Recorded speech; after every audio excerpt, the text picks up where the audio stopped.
Hi guys, as promised, this is a video on how to incorporate quotes specifically in the context of this research paper. However, I do want to take a few moments to quickly go over some of the important things we've already talked about. One of which is just to notice what this research paper looks like on the page. I want you to notice the spacing. All of this is double spaced, the exact same amount everywhere. You don't hit any extra enters. I hit enter once for the title, once for the next paragraph. No extra spaces, no extra formatting. I have not put in the page number yet. I did want to show you guys how to do that because I've noticed some people do it incorrectly. You need to go up here to insert, page number, top of the page, choose option number 3, and then you are going to write your last name in front of the number, hit the space bar so they're not run up right against each other. You need to highlight it, make it 12 point Times New Roman font as well. Okay, and then you're good to go. I wanted to remind you that here in your introduction, make sure you write some introductory material. Your thesis should be your last sentence, and remember that it needs to be specific.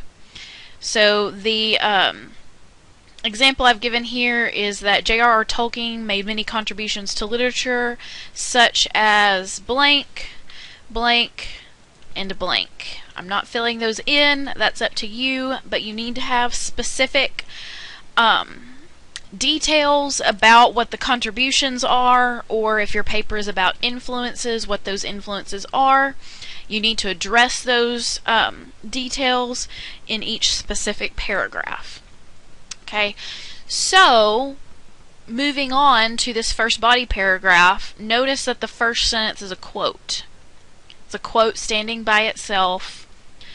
Okay, before I talk to you about how to incorporate that quote, let me remind you again that the first sentence of each of these body paragraphs should be a topic sentence that relates directly back to this thesis. Okay, so since this is a first paragraph, we need to talk about this first item. So we need to start with a sentence like, one of Tolkien's contributions was blank. Your other body paragraphs are going to begin with similar statements.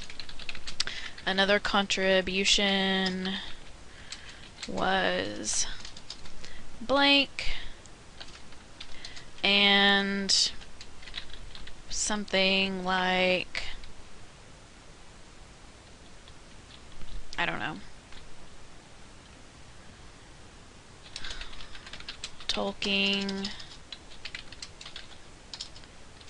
also contributed blank to literature. Okay, so of course there's going to be more information. This is going to be a full paragraph, blah blah blah blah blah. But these paragraphs need to start with these topic sentences. Okay, so now that I have this topic sentence, I still have this sentence-long quote standing there by itself. Okay, the two really important things about incorporating quotes is that they cannot stand alone. You can't just throw a quote in there. Like that is just thrown in there. It's a whole sentence quoted. There's no introduction. There's no words that are your own. Okay? So that's the first thing we're going to have to change. The second thing is that you shouldn't quote a whole sentence to begin with. You are only going to quote the most important part. You're only going to quote a piece of it. And it's going to be, again, part of your own sentence. Okay, so let's look at this quote, get an idea for what it's saying, and figure out how we can change it. Okay, it says that The Lord of the Rings rapidly came to public notice. It had mixed reviews ranging from the ecstatic, that names who was happy about it, to the damning, and lists who didn't like it, and just about everything in between.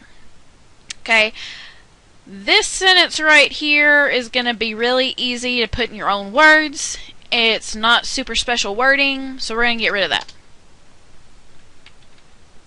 Okay, so we can start off by saying something like, the Lord of the Rings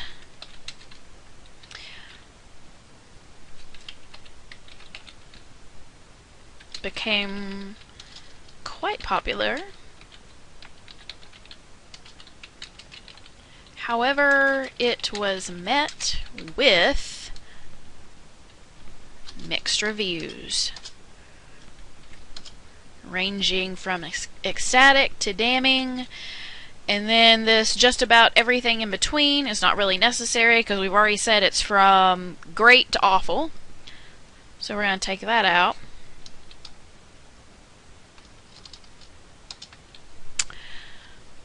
However, it was met with mixed reviews, ranging from ecstatic to damning. And that'll be the end of our sentence. Remember that you put your punctuation after the in-text citation.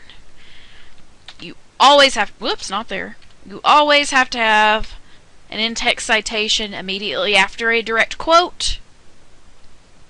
Punctuation goes after the in-text citation. Okay, so there's one example. Let me give you another example. Up here on top, I have another example of just a complete sentence being quoted directly from the text. I have, again, from that same source. There's not a in-text citation there, but it's from that Dugan, or Dughan, again, however you say that. And it says, he had mastered the Latin and Greek, which was the staple fare of an arts education at the time, and was becoming more than competent in a number of other languages, both modern and ancient, notably Gothic and later Finnish. So, another point I want to make is being sure that when you choose a portion of a quote to use as a direct quote, that you change the sentence structure of the things around it. Okay, even just changing a few words is not going to be good enough. Okay, so let's say, like in the, I'll get to the one that I made up at the bottom here in a second, but let's say that I wanted to use,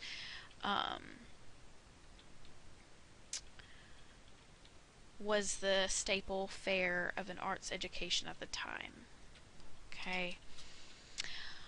I can't just go over here and change he to Tolkien and mastered to learned.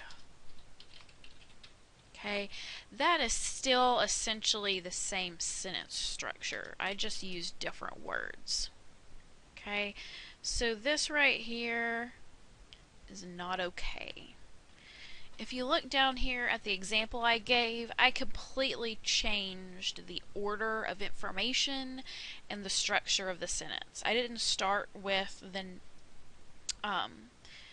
the subject being Tolkien or he. I started with Latin and Greek.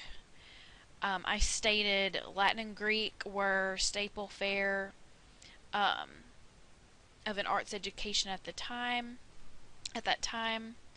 And Tolkien, by that point, had not only learned these languages, but others, such as, then I took another portion of the quote, notably Gothic and later Finnish, as well as many others.